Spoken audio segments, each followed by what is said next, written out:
Salut à tous et bienvenue sur la chaîne. Aujourd'hui, on va remonter le temps très loin en arrière pour un voyage culinaire absolument fascinant. On va explorer un livre de cuisine du XIIIe siècle, le livre des plats, des mets et des délices, et on va décortiquer ensemble une recette mythique, le faludage. Alors, qu'est-ce que c'est? Les textes nous disent que c'est un mot persan, arabisé, qui désigne une sorte de confiserie au miel.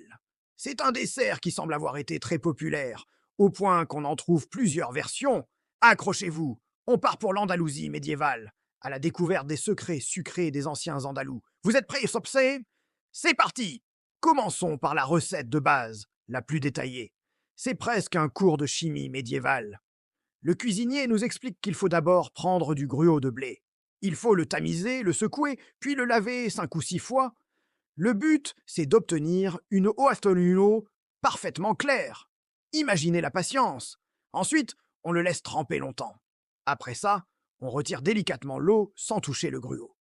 L'étape suivante est liste et cruciale. On va extraire l'amidon. On verse la partie la plus claire du mélange, qu'on appelle la substance claire du gruau, à travers 2 tamis superposés.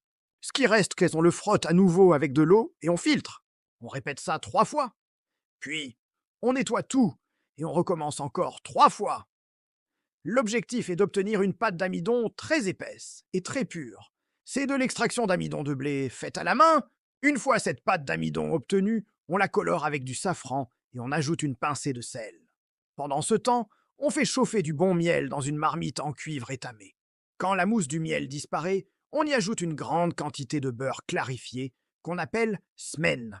Dès que ça bout, on incorpore notre fameuse pâte d'amidon. La recette précise, 2 fois la quantité de miel. Le tout doit cuire à feu très doux, en remuant constamment pour que ça n'attache pas. Quand le mélange épaissit et devient homogène, on le retire du feu. On le laisse reposer un peu puis on le travaille à la louche, comme une bouillie. Le cuisinier nous donne même des astuces. Si c'est trop épais, on ajoute un peu d'eau chaude. Si ça manque de gras, on rajoute du beurre clarifié. On remet un peu sur le feu pour bien tout incorporer. Et juste avant de servir, on ajoute du poivre. Oui, du poivre dans un dessert. On dresse dans un plat et le texte conclut par «On le consomme avec plaisir». C'est incroyable de voir la complexité et la précision de cette recette millénaire. Maintenant, explorons une variante intéressante. Le faloudage à la courge. Celui-ci est même surnommé al-talabiya. La méthode est un peu différente mais tout aussi méticuleuse. On commence, encore une fois, par faire chauffer du miel écumé dans une marmite. À côté, on prend une courge. On l'épluche, on retire les graines et les filaments. On la lave et on la coupe en petits morceaux. On la fait cuire à l'eau jusqu'à ce qu'elle soit tendre. Ensuite, on la sort, on la passe sous l'eau froide et on la presse très fort avec les mains pour en extraire toute l'eau. C'est une étape essentielle pour la texture. Une fois bien essorée, on la pile dans un mortier en bois pour en faire une purée. On prend cette purée de courge et on la passe au tamis pour la rendre la plus fine possible. On ajoute une touche de safran pour la couleur. Puis, on verse cette purée de courge safranée dans la marmite de miel chaud. On remue bien sur un feu modéré. La magie opère quand le miel commence à se lier.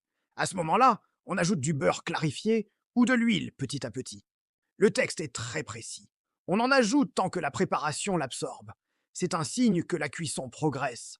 Quand le mélange est bien cuit et n'absorbe plus de matière grasse, c'est prêt. On le retire du feu et on le verse dans un récipient en terre cuite.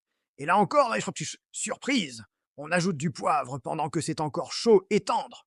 Cette association sucré-salé-épicé devait être vraiment unique au palais. On voit que la courge remplace ici l'amidon de blé, ce qui devait donner une texture et une saveur complètement différentes, probablement plus légères et fruitées. C'est fascinant de voir comment ils adaptaient une recette de base avec les ingrédients de saison. Enfin, terminons avec la 3e version, qui est décrite comme une confiserie de faludage. Celle-ci ressemble plus à ce qu'on appellerait aujourd'hui un nougat ou une friandise dure. La préparation est plus directe. On chauffe du bon miel, puis on le filtre à travers un linge de laine pour enlever toutes les impuretés. On nettoie là la marmite et on y remet le miel purifié. On y ajoute de l'amidon déjà dissous. Les proportions sont données.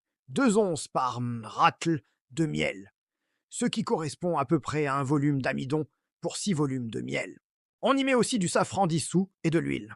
On fait cuire le tout et quand le miel commence à prendre, à caraméliser, on y jette des amandes mondées et coupées. On peut laisser sur feu doux en remuant jusqu'à cuisson complète. Juste avant la fin, on ajoute encore des amandes. Puis on retire du feu et on étale la préparation très chaude sur une plaque de marbre ou une planche en bois bien lisse pour qu'elle refroidisse et durcisse. Le résultat est une confiserie croquante, pleine d'amandes, une sorte de bar énergétique médiéval. On a donc 3 recettes pour un même nom, le faloudage. La première, à base d'amidon de blé, est une sorte de crème dessert, riche et onctueuse.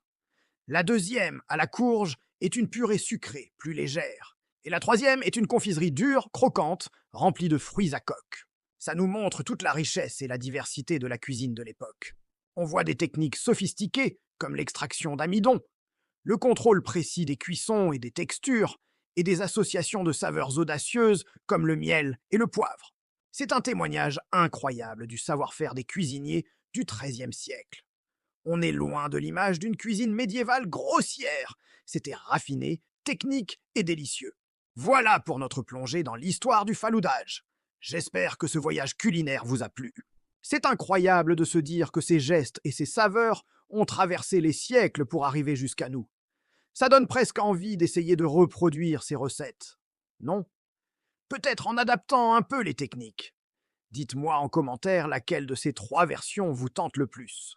Si vous aimez ce genre de contenu historique et gourmand, n'hésitez pas à laisser un pouce bleu, à vous abonner à la chaîne et à activer la cloche pour ne rien manquer. Merci d'avoir regardé et à très bientôt pour une nouvelle aventure.